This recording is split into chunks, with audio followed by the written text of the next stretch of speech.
বাবা, ইলিশ মাছে নাকি দাম বেড়ে যাবে। সেই শুনে মা বাবা এসেছে, আমি বললাম চলো আজকেই তোমাদেরকে ইলিশ মাছ খাওয়াবো। আবার ইলিশ মাছ কোনদিন কিনতে পারবো না পারবো তার নেই ঠিক, আর তোমরাও আর বাড়িতে কিনে খেতে পারবে কি পারবে না তার নেই ঠিক। ইলিশ মাছ খেয়ে নাও। সকালবেলা এক্সারসাইজ করে একটু ঘেমে টেমে গেছিলাম, তারপরে একটু ফ্রেশ হয়ে দেখো রান্না চাপিয়ে দিয়েছি।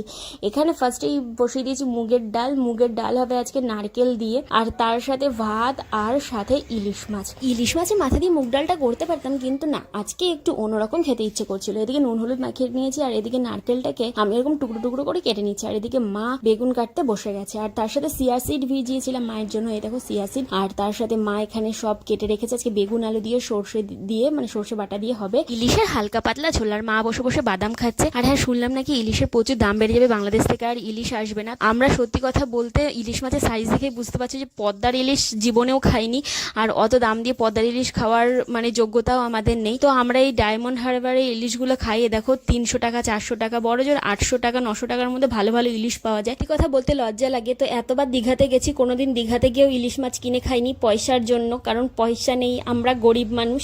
তো বাদাম আর নারকেলটাকে ভেজে নিয়েছিলাম। আর এদিকে মা দেখো কালকে ডাল দিয়ে ভাত খেতে বসেছে, সকালবেলা ওষুধ খাবে। আর এই যে আমার মুগের ডাল কিন্তু একদম সুন্দর করে রেডি হয়ে গেছে। একটু কিশমিশও দিয়েছিলাম এর মধ্যে। তোমাদের কেমন লাগে এরকম হালকা পাতলা মুগের ডাল অবশ্যই কমেন্টস করে জানিও।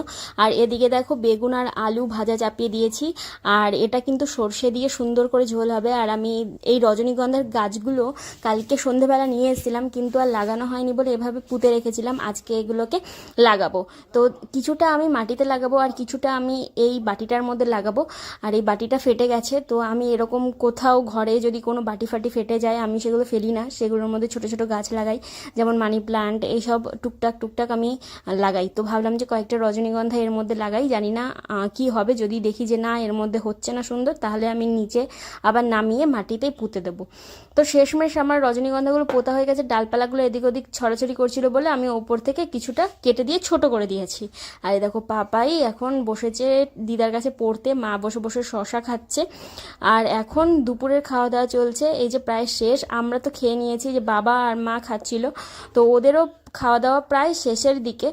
আর আজকে জমিয়ে ইলিশটা খেলাম, ইলিশটার টেস্টটা কিন্তু ফাটাফাটি ছিল। যাই বলো, যেখানকার ইলিশ হোক না কেন, আমাদের এখানে কিন্তু ইলিশগুলো ছোটো ছোটো ইলিশগুলোরও সুন্দর গন্ধ আর সুন্দর টেস্ট। আর পাপাই কিন্তু ইলিশ মাছ হলে 2-3 বার ভাত খেতেই পারে।